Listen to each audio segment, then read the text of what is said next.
Welcome to GP study live. GP study live में स्वागत है।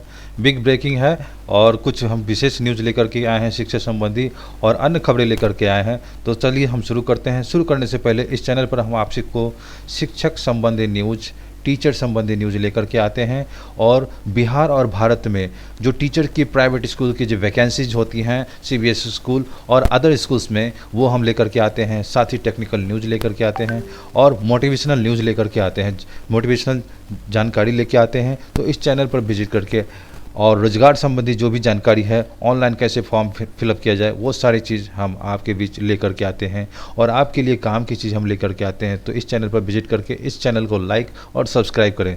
चलिए हम शुरू करते हैं। तो पहला न्यूज़ है आपका जो 3.25 लाख शिक्षकों की बात संबंध में है। 3.25 लाख शिक्षकों के वेतन भुगतान को 1,719 करोड़ रुपया जारी कर दिया गया है। ये राज्य के प्रारंभिक विद्यालयों के 2,74,681 शिक्षकों के वेतन मद में 1,719 करोड़ यानी 32,89,336 करोड़ रुपये जारी कर दिए गए हैं। यह राशि पंचायती राज एवं नगर निकाय के शिक्षकों, उत्क्रमित मध्य विद्यालयों के जिला संवर्ग के स्नातक प्रशिक्षित वेतनमान वाले शिक्षकों एवं प्रधानाध्यापकों के वेतन आदि मद में खर्च होगी। ये सभी शिक्षक अपने एवं प्रधानाध्यापक समग्र शिक्षा अभियान से वेतन भोगी हैं। समग्र शिक्षा अभियान केंद्र प्रायोजित योजना है। समग्र शिक्षा अभियान के पदों पर कार्यरत शिक्षकों के वेतन पर खर्च होने वाले 60% राशि केंद्र सरकार और शेष 40% राशि राज्य सरकार वहन करेगी। अगली खबर की ओर रुख करते हैं। अगली खबर ये है कि हर माह सरकारी विद्यालयों की अब जो है वो जांच होगी, उसके संबंध में है। तो प्रदेश के सरकारी विद्यालयों की हर माह ऐप से निगरानी अनिवार्य कर दी गई है। विद्यालयों के खुलने का समय, शिक्षक एवं विद्यार्थियों की उपस्थिति, शिक्षण कार्य और अन्य गतिविधि पर सख्ती से नज़र रखी जा रही है। जिन विद्यालयों में किसी प्रकार की गड़बड़ी पकड़ी जा रही है, वहां तत्काल कार्रवाई भी हो रही है। शिक्षा विभाग ने शिक्षकों के बिना सूचना गैर हाजिर पाए गए शिक्षकों की रिपोर्ट जिलों से मांगी है। शिक्षा विभाग से मिली रिपोर्ट के मुताबिक अररिया में 29, अरवल में 16, औरंगाबाद में 17 और भागलपुर में 64, गोपालगंज में 105, जमुई में 201, जहानाबाद में 25, कैमूर में 33, खगड़िया में 72, किशनगंज में 16, मधेपुरा में 80, मधुबनी में 97, मुजफ्फरपुर में 112, नालंदा में 193, पूर्वी चंपारण में 130, रोहतास में 116, सहरसा में 100, सारण में 77, शेखपुरा में 76 एवं सुपौल में 8 प्रारंभिक विद्यालयों की निगरानी हुई है और इसके अच्छे परिणाम भी आए हैं। शिक्षकों की उपस्थिति और कक्षाओं के संचालन की बेहतरी की रिपोर्ट है। तो अगली खबर की ओर रुख करते हैं। बढ़ेगी क्रीमी लेयर की आय सीमा 8 लाख से बढ़ाकर 10 लाख रुपए तक सालाना करने की सिफारिश हो रही है। अन्य पिछड़ा वर्ग को एक और तोहफा देने जा रही है केंद्र सरकार। उत्तर प्रदेश सहित 5 राज्यों के चुनाव से पहले हो सकता है ऐलान। तो ये क्रीमी लेयर के संबंध में है। तो मेडिकल दाखिला से जुड़ी ऑल इंडिया कोटे की सीटों में ओबीसी यानी अन्य पिछड़ा वर्ग को आरक्षण देने के बाद केंद्र सरकार इस समुदाय को एक और बड़ा तोहफा दे सकती है। ओबीसी क्रीमी लेयर की आय सीमा को बढ़ाया जा सकता है। फिलहाल जो प्रस्ताव है उसमें इसे 8 लाख रुपए से बढ़ाकर 10 लाख रुपए तक सालाना करने की सिफारिश की गई है। हालांकि राष्ट्रीय पिछड़ा वर्ग आयोग इसके दायरे को 12 लाख रुपए से ज़्यादा करने का सुझाव दे चुका है। आयोग का कहना है कि इससे ओबीसी आरक्षण का लाभ और ज़्यादा लोगों को मिलेगा। इसकी मांग लंबे समय से की जा रही है। इस बीच सरकार का जो रुख है और आने वाले दिनों में जिस तरह से उत्तर प्रदेश, पंजाब सहित 5 राज्यों में विधानसभा चुनाव होने हैं, उसे देखते हुए माना जाता है कि यह ऐलान भी जल्द हो जाएगा। क्रीमी लेयर आय सीमा के दायरे का निर्धारण अंतिम बार 2017 में हुआ था। इसमें इसे सालाना 6 लाख रुपए बढ़ाकर 8 लाख रुपए किया गया था। इससे पहले इसके दायरे बढ़ोतरी और 2013 में की गई थी। इसे देखते हुए वर्ष 2021 में इसकी सीमा बढ़ोतरी होगी। मंत्रालय से जुड़ी अधिकारी को माने तो बढ़ोतरी का प्रस्ताव तो है, लेकिन यह कब और कितना होगा इसे लेकर अभी कुछ तय नहीं हुआ है। सामाजिक न्याय एवं अधिकारिता मंत्रालय से जुड़े सूत्रों के अनुसार ओबीसी क्रीमी लेयर की सीमा बढ़ाने की मांग और तय नियमों के तहत प्रत्येक 3 साल के इसकी समीक्षा करने की प्रतिबद्धता को देखते हुए इसकी तैयारी शुरू कर दी गई है। विशेषज्ञों से भी राय ली जा रही है। इसके साथ मंत्रालय से जुड़ी संसद को अस्थायी समिति सुझाव पर भी मंथन किया जा रहा है। इसमें आय के दायरे में वेतन को भी शामिल करने की सिफारिश की गई है। हालांकि ओबीसी कमीशन सहित ओबीसी वर्ग से जुड़े लोग इसका विरोध कर रहे हैं। वहीं सरकार से जुड़े लोगों की माने तो इससे ओबीसी आरक्षण का लाभ उन लोगों को मिलेगा जिन्हें वाकई में इसकी ज़रूरत है। अगली खबर की रुख करते हैं, ईपीएफ के संबंध में है। ईपीएफ खातों पर 8.5% ब्याज की मंजूरी मिल गई है। तो ईपीएफ जो है एक क्या कहते हैं कर्मचारी भविष्य निधि के संबंध में है। तो सरकार ने बीते वित्त वर्ष के लिए कर्मचारी भविष्य निधि ईपीएफ जिसको बोलते हैं, यानी एम्प्लॉयमेंट प्रोविडेंट फंड जिसको बोलते हैं, ये 8.5% इसको कर दिया गया है। ब्याज की मंजूरी दे दी गई है। ईपीएफ का संचालन करने वाले सेंट्रल बोर्ड ऑफ ट्रस्टीज यानी सीबीटी जिसको कहा जाता है, central board of trustee CBT ने केंद्रीय श्रम मंत्रालय की अध्यक्षता में इस वर्ष मार्च में इस ब्याज दर का निर्धारण किया था। उसके बाद उसे सरकार के पास मंजूरी के लिए भेजा गया था। हालांकि यह ब्याज दर पिछले वर्ष जितने ही है, लेकिन दिवाली से ठीक पहले सरकार ने यह फैसला लेकर ईपीएफ के 5 करोड़ से अधिक खाता धारकों को बड़ी राहत दी है। एक सूत्रों से शुक्रवार को इस फैसले की जानकारी देते हुए कहा कि कुछ ही दिनों में ब्याज की रकम खाता धारकों के खाते में जमा कर दी जाएगी। पिछले वर्ष मार्च में ईपीएफ के ट्रस्टीज बोर्ड ने इससे पिछले वित्त वर्ष यानी 2019-20 के लिए 8.5% ब्याज दर अनुमोदन किया जाएगा। अगली खबर की ओर रुख करते हैं, 500 करोड़ की लागत से बिहटा में बनेगा एनआईटी। राष्ट्रीय प्रौद्योगिकी संस्थान के संबंध में एनआईटी जो बिहटा में 500 करोड़ रुपए की लागत से नया कैंपस बनेगा। राज्य सरकार की ओर से इसके लिए 125 एकड़ भूमि भी आवंटित कर दी गई है। कैंपस 2 वर्ष में तैयार हो जाएगा। इस परिसर में 4000 छात्रों की पढ़ाई होगी। यह परिसर आईआईटी से 2 किलोमीटर की दूरी पर है। एनआईटी बिहटा कैंपस के लिए केंद्र सरकार ने 500 करोड़ रुपए जारी किए हैं। एनआईटी के निर्देशक प्रोफेसर पीके जैन ने बताया कि बिहटा के नए कैंपस निर्माण के लिए निविदा प्रकाशित की जा चुकी है। दिसंबर अंत तक निर्माण को लेकर वर्क ऑर्डर दिए जाएंगे। इसमें पहले चरण में 50 एकड़ भूमि पर निर्माण कार्य शुरू होगा। एनआईटी के प्रस्तावित परिसर की पूरी डिजाइन संस्थान के ही शिक्षकों ने बनाई है। निदेशक प्रोफेसर पीके जैन बताया कि बिहटा में नया भवन बनाने के बाद भी वर्तमान में 30 एकड़ के कैंपस में सिविल इंजीनियर एवं आर्किटेक्चर इंजीनियरिंग विभाग के साथ साथ बीटेक प्रथम वर्ष के छात्रों की पढ़ाई होगी। 125 एकड़ में बनेगा राष्ट्रीय प्रौद्योगिकी संस्थान कैंपस। पहले चरण में 50 एकड़ में होगा निर्माण। अगली खबर की ओर रुख करते हैं, मैट्रिक परीक्षा के संबंध में है। मैट्रिक परीक्षा का डमी एडमिट कार्ड जारी है। बिहार विद्यालय परीक्षा समिति ने शुक्रवार को मैट्रिक परीक्षा की डमी एडमिट कार्ड जारी कर दिया गया। कार्ड बोर्ड की वेबसाइट पर एक नंबर तो रहेगा। छात्र के एडमिट कार्ड में त्रुटि रहती है तो सुधार कर सकते हैं। संशोधन के लिए छात्र छात्राओं को स्कूल के प्राचार्य से प्रधानाध्यापक से संपर्क करना होगा। बोर्ड ने 28 अक्टूबर तक छात्रों को फॉर्म भरने के लिए अवसर प्रदान किया था। उनका भी डमी एडमिट कार्ड बोर्ड जारी करेगा। बोर्ड ने मैट्रिक परीक्षाओं को निर्देश दिया कि मुख्य परीक्षा में शामिल होने वाले छात्र छात्राओं के लिए मैट्रिक की सेंटअप परीक्षा में शामिल होना अनिवार्य है। जो छात्र सेंटअप परीक्षा में शामिल नहीं होंगे वो मुख्य परीक्षा में भी शामिल नहीं हो सकते हैं। अगली खबर की ओर रुख करते हैं। अब छठ पूजा के बाद जो है, छठ पूजा के संबंध में, छठ पूजा के बाद होगा पटना विश्वविद्यालय में स्पॉट राउंड, यानी पटना विश्वविद्यालय में खाली सीटों पर होने वाला स्पॉट राउंड अब छठ पूजा के बाद होगा। इसकी पूरी प्रक्रिया ऑनलाइन होगी। छात्र कल्याण संकाय अध्यक्ष प्रोफेसर अनिल कुमार ने बताया कि खाली सीटों पर स्पॉट राउंड के लिए ऑनलाइन आवेदन दिए जाएंगे। अगली खबर की ओर रुख करते हैं। प्रत्येक शुक्रवार को डीईओ कार्यालय में जो है अब जनता दरबार की बात हो रही है। जिला शिक्षा अधिकारी अमित कुमार ने निर्णय लिया है कि प्रत्येक शुक्रवार को कार्यालय में जनता दरबार लगाया जाएगा। डीईओ के जनता दरबार में जिला कार्यक्रम अधिकारी स्थापना एवं जिला कार्यक्रम अधिकारी समग्र शिक्षा सहित अन्य अधिकारी शामिल होंगे। डीयू के प्रवेश परीक्षा का स्कोर कार्ड जारी है। नेशनल टेस्टिंग एजेंसी ने दिल्ली विश्वविद्यालय की प्रवेश परीक्षा का स्कोर कार्ड जारी कर दिया गया है। एनआईटी द्वारा इसकी परीक्षा 26, 27, 28, 29, 30 सितंबर एवं 1 अक्टूबर को आयोजित की गई थी। प्रवेश परीक्षा देश के 27 शहरों में ऑनलाइन आयोजित हुई थी। यह स्कोर कार्ड स्नातक कोर्स के लिए जारी किया गया है। अगली खबर की रुख करते हैं। टर्म 1 में प्रश्न पत्र ही उत्तर देंगे छात्र। आईसीएसई बोर्ड ने टर्म 1 की परीक्षा के लिए आवश्यक दिशा निर्देश जारी कर दिया है। इस वर्ष टर्म 1 की परीक्षा में वस्तुनिष्ठ प्रश्न पूछे जाएंगे।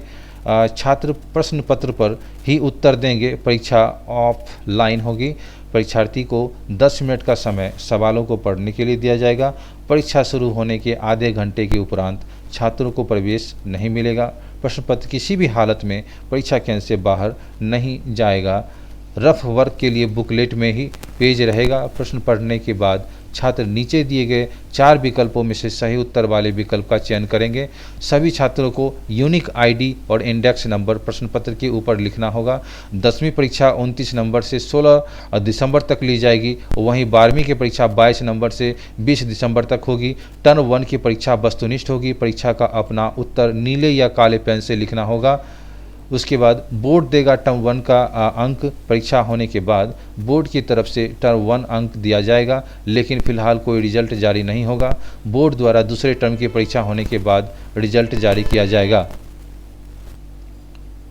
अगली खबर की रुख करते हैं। सरकारी टकसालों से संबंधित है। सरकारी टकसाल से जारी होने वाली रंगीन सिक्के, जो टकसाल का काम है वो सिक्का जारी करने का काम होता है। तो आज़ादी के अमृत महोत्सव के स्मारक सिक्कों में रंग भरने की तैयारी। कोलकाता टकसाल धनतेरस पर जारी करेगा सिक्का।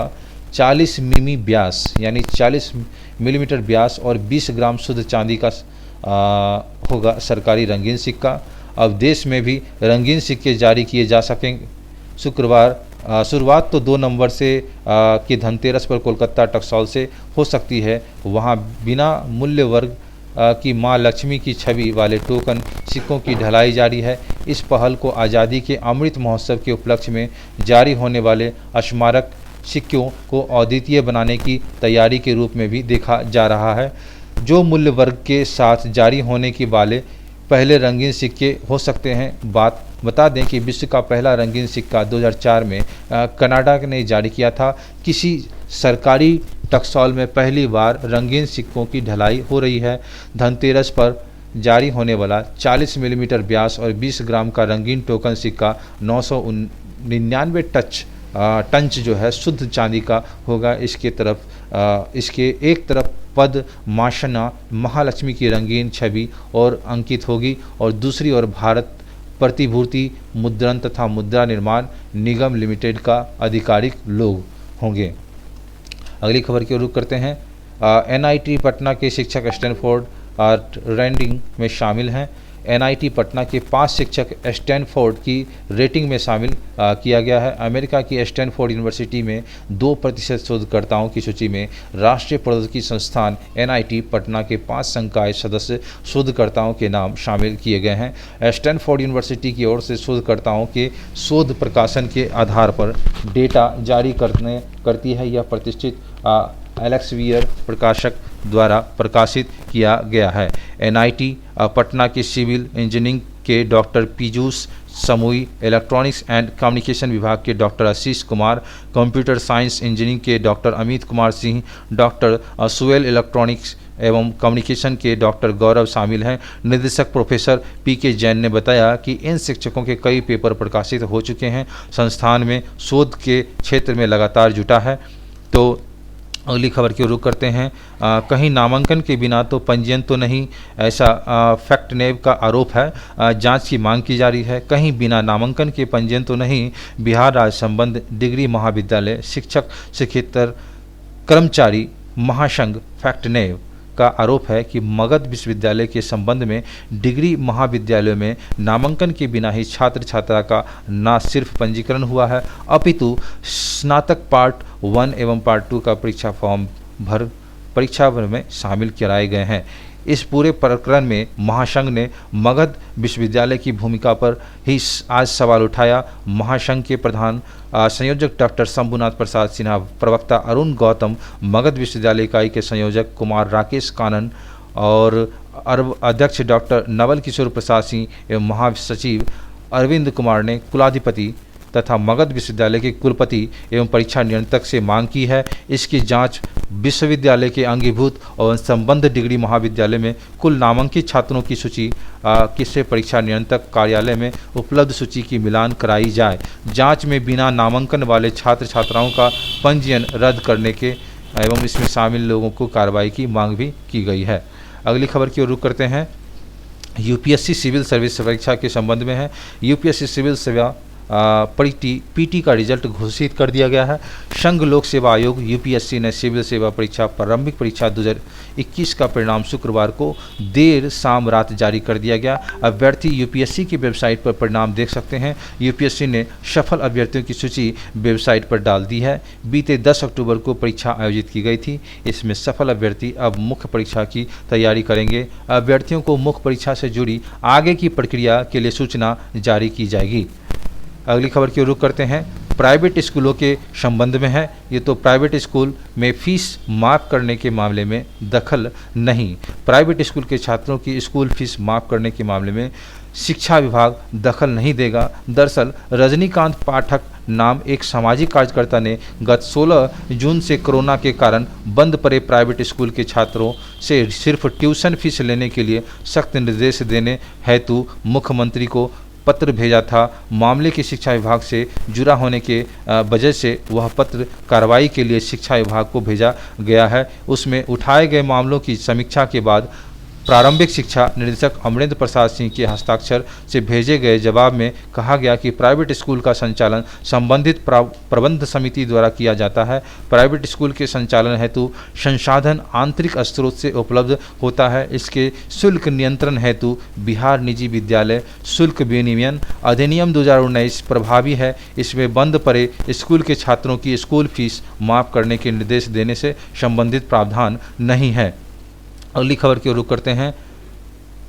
पीएफ अकाउंट वाले प्रक्रिया में तेजी लाने की कहा गया है। ईपीएफओ ने पिछले वर्ष लगभग 70,300 करोड़ रुपए की आय का अनुमान लगाया था, जिसमें इसके इक्विटी निवेश एक हिस्से को बेचने का लगभग 4,000 करोड़ रुपए और कर्ज से 65,000 करोड़ रुपए शामिल थे। आपको बता दें कि पिछले बार वित्त वर्ष 2019-20 के वाईसी में हुई गड़बड़ी के चलते सब्सक्राइब्स को लंबा इंतजार करना पड़ा था। ईपीएफओ ने वर्ष 2021 के लिए ब्याज दरों को बिना बदलाव 8.5% पर बरकरार रखा था, जो कि पिछले 7 साल के निचले स्तर की ब्याज दर है। आप अपने पीएफ अकाउंट के बैलेंस घर बैठे आसानी से चेक कर सकते हैं। अगली खबर की ओर रुख करते हैं। पीएफ अकाउंट वाले को मिलेगी दीपावली गिफ्ट। दिवाली से पहले ईपीएफओ 6 करोड़ से ज़्यादा लाभार्थियों को तोहफा देने जा रहा है। दरअसल पीएफ पर 8.5% ब्याज जल्द ही ईपीएफओ सब्सक्राइबर के अकाउंट में पहुंच जाएगा।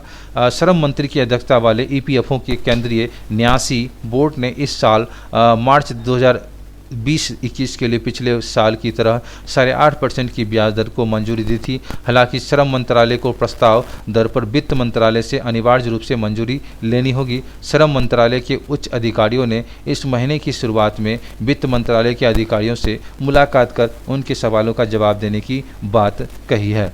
अगली खबर की ओर रुख करते हैं। अटल पेंशन के संबंध में है। अटल पेंशन योजना अब को एक परिपत्र जारी करते हुए कहा है था कि अब पहुंच को बढ़ाने और सदस्यता की प्रक्रिया को सरल बनाने के लिए CRA यानी सेंट्रल रिकॉर्ड कीपिंग एजेंसी, जिसको कहते हैं, एक अतिरिक्त विकल्प के रूप में आधार EKYC के माध्यम से डिजिटल ऑन बोर्डिंग प्रदान करेगा। सब्सक्राइबर के लाभ के लिए XML आधारित अनबॉन्डिंग पहले ही उपलब्ध करा दी गई है। यह प्रक्रिया पेपरलेस है। PFRDA सर्कुलर के मुताबिक EKYC के जरिए ग्राहकों से प्राप्त आधार विवरण, पेंशन राशि, भुगतान का तरीका इत्यादि संबंधित जानकारी को बैंकों के साथ साझा किया जाएगा, जहां ग्राहकों के बचत बैंक खाते को बनाए रखा जाता है।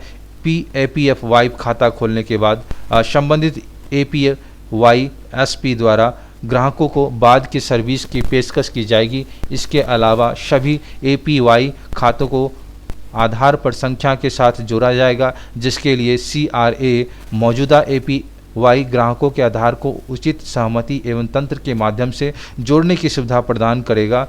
साथ ही APY SP अपने संबंध ग्राहकों से उचित सहमति के आधार पर आधार विवरण के एकत्र कर सकते हैं, जिसे बाद में CRA के साथ सीडिंग के लिए साझा किया जाएगा। FRDA के सर्कुलर में कहा गया है कि CRA को सिस्टम स्तरीय एकीकरण के लिए सभी APY SP के साथ जुड़ने की सलाह दी जाती है, ताकि आधार सीडिंग के लिए eKYC आधारित APY ऑनबोर्डिंग और सहमति ढांचा जल्द से जल्द उपलब्ध कराया जा सके। अगली खबर की ओर रुख करते हैं, अटल पेंशन के संबंध में है। अटल पेंशन में अब ऑनलाइन खुलवा सकते हैं अपना अकाउंट। FRDA यानी pension fund regulatory and development authority के आधार के जरिए eKYC की सुविधा शुरुआत करने की घोषणा है। जो लोग अटल पेंशन योजना APY के तहत अपना खाता खुलवाना चाहते हैं, वे अपने आधार विवरण का उपयोग करके KYC का प्रक्रिया द्वारा ऑनलाइन अपना खाता खोल सकते हैं। मौजूदा वक्त में अटल पेंशन योजना के तहत सदस्य बैंक शाखा नेट बैंकिंग या APY सर्विस प्रोवाइडर द्वारा प्रदान किए गए किसी भी अन्य डिजिटल मोड के माध्यम से होती है। PFRDA ने 27 अक्टूबर को यह बात कही। 40 कॉलेज के लिए जो है 6 को 15,64,92,000, ललित नारायण मिथिला विश्वविद्यालय को 9 करोड़ और BN मंडल को विश्वविद्यालय के 5,70,78,300 एवं कामेश्वर सिंह दरभंगा संस्कृत विद्यालय को 10,39,500 रुपये मिले हैं। इसमें मगध विश्वविद्यालय के 18 संबंध डिग्री कॉलेज के शैक्षिक सत्र 2009-12 के 17,68,84,800 एवं शैक्षिक सत्र 2010-13 के लिए 21,05,59,200 रुपये हैं। वीर कुंवर सिंह विश्वविद्यालय के 5 संबंध डिग्री कॉलेज के शैक्षिक सत्र 2009-12 के 5,60,73,600 एवं 6 संबंध डिग्री कॉलेजों के शैक्षिक सत्र 2010-13 के 7,92,03,600 रुपये हैं।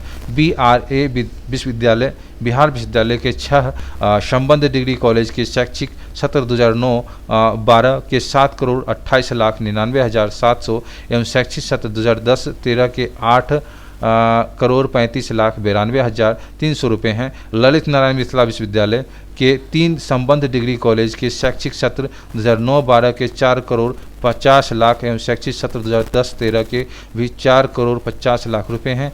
BN मंडल विश्वविद्यालय के 6 संबंध डिग्री कॉलेज के शैक्षिक सत्र 2009-12 के 1,92,07,800 एवं शैक्षिक सत्र 2010-13 के 3,78,00,000 ये सब हैं। तो विशेष परिस्थिति में कॉलेज तथा समिति गठित करने की शक्ति विश्वविद्यालय को है। विधिवत गठित शासी निकाय के माध्यम से राशि वितरित होगी। अगली खबर की ओर रुख करते हैं। 40 कॉलेज के 6 BB को मिले 82.73 करोड़।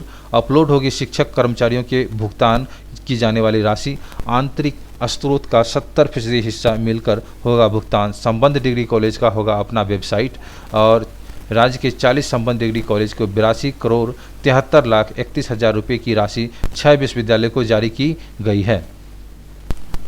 अगली खबर की ओर रुख करते हैं। ये DEO के संबंध में है। तो DEO हर शुक्रवार को जनता दरबार लगाएंगे, ये खबर बता चुके हैं हम। अगली खबर जो है, सभी विद्यार्थियों को ब्यौरा कैरियर पोर्टल पर अपलोड करना होगा। सरकार के आदेश नहीं माने तो कोचिंग संस्थानों पर लगेगा जुर्माना। सभी विद्यार्थियों को ब्यौरा कैरियर पर पोर्टल पर अपलोड करना जरूरी है। सरकार के आदेश नहीं माने तो कोचिंग संस्थानों पर लगेगा जुर्माना। सभी विद्यार्थियों का ब्यौरा कैरियर पोर्टल पर अपलोड करना जरूरी है। मान्यता प्राप्त कोचिंग संस्थानों के 6 छात्र छात्राओं को ब्यौरा बिहार कैरियर पोर्टल ऐप पर अपलोड करना अनिवार्य होगा। इसके एक डाटा बैंक बनेगा। वहीं जो कोचिंग संस्थान निबंधित नहीं हैं, उन संस्थानों का निबंधन बिहार कोचिंग संस्थान नियंत्रण एवं संचालन 2010 एक्ट के तहत आवश्यक है। कोचिंग संस्थानों के प्रबंधकों एवं निदेशकों से कहा गया है कि कोचिंग संस्थानों के वैसे छात्र छात्रा जो बिहार विद्यालय परीक्षा समिति से पंजीकृत हैं का बिहार करियर पोर्टल ऐप पर लॉग इन कराया जाएगा। कोचिंग संस्थानों के अलावा चालू वित्त वर्ष में माध्यमिक एवं उच्च माध्यमिक विद्यालयों के साथ साथ उत्क्रमित माध्यमिक विद्यालयों एवं इंटर कॉलेजों के लिए पंजीकृत विद्यार्थियों के लिए पोर्टल पर ऐप अपलोड करने का दिशा निर्देश सभी जिलों को दिया गया है। कोचिंग संस्थानों को कई बिंदुओं पर आवश्यक रूप से जानकारी भी देना होगा, जिनमें नामांकित विद्यार्थियों की संख्या एवं पर्याप्त संख्या का फर्नीचर, रोशनी का पर्याप्त इंतजाम, पेयजल की सुविधा, शौचालय की सुविधा, स्वच्छता एवं सफाई का उचित प्रबंधन, अग्निशमन यंत्र का इंतजाम, इलाज की सुविधा एवं वाहनों के लिए पार्किंग की व्यवस्था शामिल है। प्रदेश के सभी 38 जिलों में तकरीबन 3000 कोचिंग संस्थान निबंधित हैं। इनमें पटना में 581 कोचिंग संस्थान शामिल हैं। इन मानकों के उल्लंघन करने पर जुर्माना का भी प्रावधान है। पहले बार उल्लंघन पर 25,000 रुपये और दूसरी बार उल्लंघन पर 1 लाख रुपये तक की और तीसरी बार उल्लंघन करने पर कोचिंग संस्थान का निबंधन रद्द होगा। हर जिले में जिलाधिकारी की अध्यक्षता में गठित कमेटी द्वारा कोचिंग संस्थान का निबंधन का प्रावधान है। राज्य के माध्यमिक और उच्च माध्यमिक विद्यालयों के साथ साथ उत्क्रमित माध्यमिक विद्यालयों एवं इंटर कॉलेज की वार्षिक परीक्षा की पंजीकृत विद्यार्थियों के लिए पोर्टल के ऐप के माध्यम से विभिन्न प्रवेश परीक्षा और छात्रवृत्ति, महाविद्यालय का विवरण एवं सभी प्रकार के कैरियर की जानकारी पोर्टल पर उपलब्ध कराई गई है। तो इसी के साथ मिलते हैं अगली खबर में, अगले वीडियो में। तब तक के लिए खुश रहें, स्वस्थ रहें। साथ ही इस चैनल को सब्सक्राइब करें, लाइक करें तथा अपने ग्रुप में जरूर शेयर करें। धन्यवाद। फिर मिलते हैं अगले वीडियो में।